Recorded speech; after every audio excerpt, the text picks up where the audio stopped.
Hello दोस्तों, welcome to आराम coaching. कैसे हैं आप सब? होप सो अच्छे होंगे और सेफ होंगे। दोस्तों, जैसा कि आप सब जानते हो कि ग्रुप डी इस साल का सबसे बड़ी वैकेंसी है, जिसमें लगभग 1.15 करोड़ बच्चों ने अप्लाई किया है और उम्मीद है आपका तैयारी भी अच्छा चल रहा होगा। दोस्तों, वैसे तो ग्रुप डी का कोई अभी तक ऑफिशियल नोटिफिकेशन नहीं आया है कि एग्ज़ाम कब होगा, लेकिन इसके रिगार्डिंग मैंने एक वीडियो बनाई है जिसका लिंक डिस्क्रिप्शन में दिया हुआ है, आप चाहें तो जाके देख सकते हैं। दोस्तों, आज के इस वीडियो में हम बात करेंगे कि ग्रुप डी के अंदर कौन कौन सा पोस्ट आता है, क्योंकि बहुत सारे बच्चों को यही नहीं पता होता है कि ग्रुप डी एग्ज़ाम निकालने के बाद हमें कौन सी पोस्ट मिलेगी, सैलरी क्या होगी और हमें क्या काम करना पड़ेगा। सो गाइस, आज के इस वीडियो में इससे संबंधित जो भी डाउट होगा उसको मैं क्लियर करने का कोशिश करूंगा। दोस्तों, ग्रुप डी ये कोई सिंगल जॉब नहीं है, ये ग्रुप ऑफ जॉब्स होती हैं और इसके अंतर्गत बहुत सारी जॉब्स होती हैं और बहुत सारी पोस्ट आती हैं। तो चलिए हम लोग धीरे धीरे करके एक एक करके सारे पोस्ट के बारे में देखेंगे डिटेल में कि इसके पोस्ट में कितना सैलरी है, कितना इसका पे ग्रेड है और आपको कौन सा काम करना पड़ेगा। दोस्तों, जो भी रेलवे का ग्रुप डी निकला हुआ है जिसमें आप लोग अप्लाई किए हैं, उसमें लगभग 1 लाख वैकेंसी है और इसका जो वर्क लोकेशन है, मतलब कि कहाँ पे आपका पोस्टिंग हो सकता है, तो work location all over India है। ठीक है, कहीं पे भी आपको पोस्टिंग हो सकता है और मैक्सिमम चांस है कि आप जिस जोन से अप्लाई किए हैं उसी जोन में आपको जॉब मिल जाएगा। और यहाँ पे एजुकेशनल क्वालिफिकेशन की बात करें तो जो लोग 10th पास किए हैं या फिर जिनके पास ITI का सर्टिफिकेट है वो लोग इसमें अप्लाई कर सकते हैं। ठीक है, तो चलिए हम लोग देखते हैं कि इसके अंतर्गत कितना पोस्ट आता है। ठीक है, सो गाइस, ग्रुप डी के अंतर्गत नियर अबाउट 17 पोस्ट आता है। ठीक है, इसका हम बात करें तो पहला आता है असिस्टेंट वर्कशॉप, फिर आता है असिस्टेंट ब्रिज, असिस्टेंट C&W मतलब होता है carriage and wagon, assistant depot store में होता है, असिस्टेंट लोको शेड होता है डीजल का, असिस्टेंट लोको शेड होता है इलेक्ट्रिकल का, असिस्टेंट ऑपरेशंस होता है इलेक्ट्रिकल, असिस्टेंट पॉइंट्समैन होता है, असिस्टेंट सिंगल टेलीकम्युनिकेशन का होता है, असिस्टेंट LT एंड AC होता है, assistant TL and AC workshop का होता है, असिस्टेंट TRD होता है, असिस्टेंट वर्क्स होता है, असिस्टेंट वर्क्स होता है वर्कशॉप के लिए, और हॉस्पिटल असिस्टेंस होता है और ट्रैक मेंटेनर होता है। ठीक है, तो इतना पोस्ट ग्रुप डी के अंतर्गत आता है। ठीक है, तो गाइस हम लोग अभी देखेंगे बारी बारी की हर पोस्ट का काम क्या है। पहले हम लोग देखते हैं कि इसमें कितना सैलरी मिलता है। ठीक है, तो हम सैलरी की बात करें तो जो बेसिक जो पे स्केल है वो 5200 से लेके 20,200 तक है।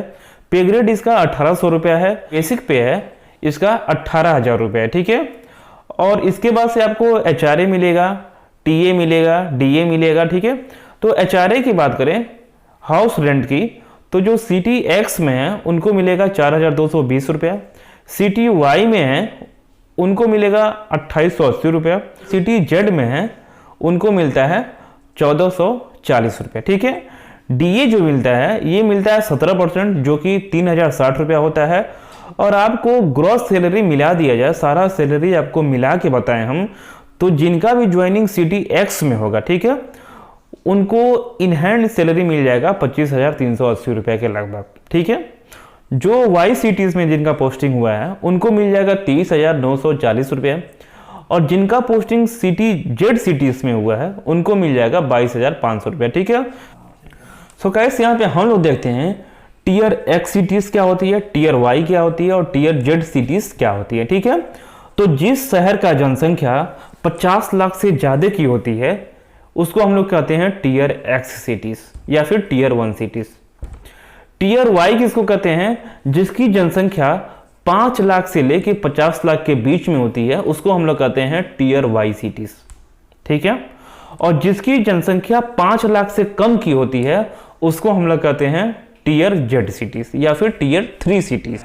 दोस्तों, ये नहीं है कि आपको जॉब ग्रुप डी में मिला कि ग्रुप सी में मिला, पहला जो प्रेफरेंस होना चाहिए हमको इस डिपार्टमेंट में जाने का होना चाहिए। एग्जाम निकाल के आप इसके अंदर आप ज्वाइनिंग करते हैं तो आपको बहुत सारा अपॉर्चुनिटीज इसमें मिलने वाला है। ठीक है, यदि आप ग्रुप डी में 3 साल तक पूरा सक्सेसफुली काम करते हैं और आपका परफॉर्मेंस अच्छा होता है तो हर 3 साल के बाद क्या होता है, उसमें डिपार्टमेंटल एग्जाम होता है। इस एग्जाम को निकाल लिए और परफॉर्मेंस आपका अच्छा रहता है तो आपको ग्रुप डी से ग्रुप सी में भेज दिया जाता है। और ग्रुप सी में जानते ही हैं सारा फैसिलिटी अच्छा होता है और इसके कंपेयर में आपको पैसे भी अच्छे खासे मिलते हैं। ठीक है, सो गाइस जो मेन आपका एम है, बस आपको पहले जॉब लेना है। ठीक है, आपको सैलरी नहीं देखना है कि कितना मिल रहा है कितना नहीं मिल रहा है। ठीक है, वहां पे आप एक बार जॉब ज्वाइन कर लिए तो आपका लाइफ सेट हो जाएगा। ठीक है, तो ये था आपका पोस्टिंग की बात और आपका सैलरी की बात हो ही गई थी। अब हम लोग देखते हैं कि इसके अंतर्गत जो पोस्ट आती है उसका काम क्या है। ठीक है, और कौन कौन सा इसमें काम रहता है। ठीक है, तो पहला हम लोग देखते हैं असिस्टेंट वर्कशॉप मैकेनिकल। ठीक है, जो असिस्टेंट वर्कशॉप मैकेनिकल में जाएंगे, ठीक है, वो क्या होगा कि कोचेस और जो वैगन आती है, ठीक है, जो इंजन आती है, जो ट्रेन का कोचेस होता है, डाउन होता है, मतलब कि कोई इसमें दिक्कत आती है, इंजन नहीं चल पाता है, तो इसका देख रेख वर्कशॉप के अंदर होता है। ठीक है, तो आपको वर्कशॉप में रह के और इसके संबंधित सारा काम करना होगा। इसका मेंटेनेंस कैसे होता है, वैगन और इंजन का कैसे काम होता है, सारा पार्ट्स के बारे में आपको जानकारी होगी और इस टाइप का काम होता है असिस्टेंट वर्कशॉप मैकेनिकल में। ठीक है, अब हम बात करते हैं असिस्टेंट C&W। ठीक है, C&W का मतलब ये होता है कैरियज एंड वैगन। ठीक है, तो कैरियज एंड वैगन में जो लोग पोस्टिंग हो जाएंगे, जो लोग मैकेनिकल ब्रांच के होंगे, उनका क्या होगा कि आप लोग शेड्यूल मेंटेनेंस के बारे में आपको हर चीज़ सिखाया जाएगा।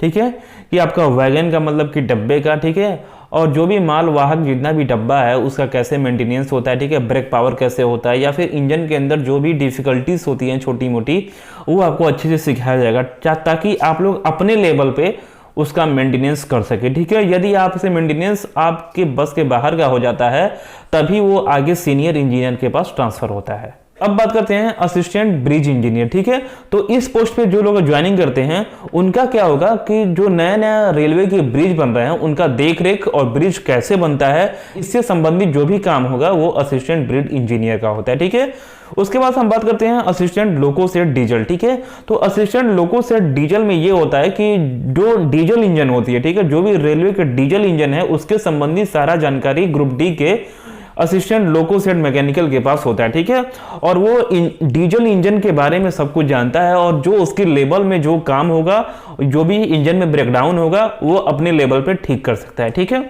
अब हम बात करते हैं असिस्टेंट डिपोट स्टोर। ठीक है, तो असिस्टेंट डिपोट वो काम करेगा कि वो स्टोर में बैठा रहेगा और स्टोर एक ऐसा जगह होता है जहां पे आप लोग जो भी सामान इसके अंदर स्टोर में नहीं होता है उसको आप लोग कॉल करके प्रोक्योरमेंट करना पड़ता है और उसको डिपार्टमेंट से अगले हाई कमांड से उसको मंगाना पड़ता है और जहां पे जरूरत है वहां पे आपको देना पड़ता है। ठीक है, तो यही सब मेंटेनेंस जो होता है वो स्टोर के अंदर आता है। ठीक है, उसके बाद से आता है असिस्टेंट लोको सेट इलेक्ट्रिकल। ठीक है, तो electrical assistant loco set electrical में ये होता है कि इलेक्ट्रिकल इंजन के बारे में, जो भी रेलवे का इलेक्ट्रिकल इंजन है उसके बारे में डिटेल आपको पता रहेगा और उसमें जो भी ब्रेकडाउन आता है, जो भी कमी आता है, तो उसको आप अपने लेवल पर ठीक करना होता है।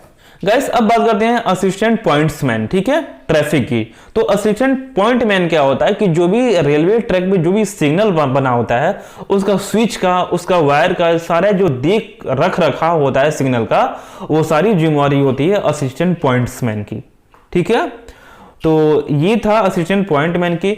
अब हम बात करते हैं असिस्टेंट ऑपरेशन इलेक्ट्रिकल की। ठीक है, तो इसमें क्या होता है कि जो भी आप लोग का इलेक्ट्रिकल इक्विपमेंट है या फिर इलेक्ट्रिकल सप्लाई जहां पे होता है, इस सब का जो देख रेख होता है ये आता है असिस्टेंट ऑपरेशंस इलेक्ट्रिकल्स के अंदर। ठीक है, अब हम बात करते हैं असिस्टेंट सिग्नल एंड टेलीकॉम। ठीक है, तो रेलवे के अंदर एक सिग्नल का डिपार्टमेंट होता है जहां पे जितना भी सिग्नल ट्रेन को दिखाई जाती है वहीं से सारा कंट्रोल होता है। ठीक है, तो सिग्नल के बारे में जो भी जानकारी होगी, जो भी ग्रुप डी के लेवल का काम होगा, ये आपको वहां पे मिल जाएगा असिस्टेंट सिग्नल एंड टेलीकॉम में। ठीक है, अब हम बात करते हैं ट्रैक मशीन। ठीक है, असिस्टेंट ट्रैक मशीन इंजीनियरिंग का। ठीक है, तो इसमें क्या होता है कि जो भी मशीन आती है, जो ट्रक से संबंधित मशीन है, गैजेट है, उसका रिपेयर करना और उसका देख रेख करना इस पोस्ट के अंतर्गत आता है। ठीक है, अब हम बात करते हैं आपका हॉस्पिटल असिस्टेंट मेडिकल। ठीक है, तो इस पोस्ट में क्या होता है कि मेडिकल से संबंधित जो भी रेलवे का मेडिकल होता है इसमें आपका जॉब मिलेगा,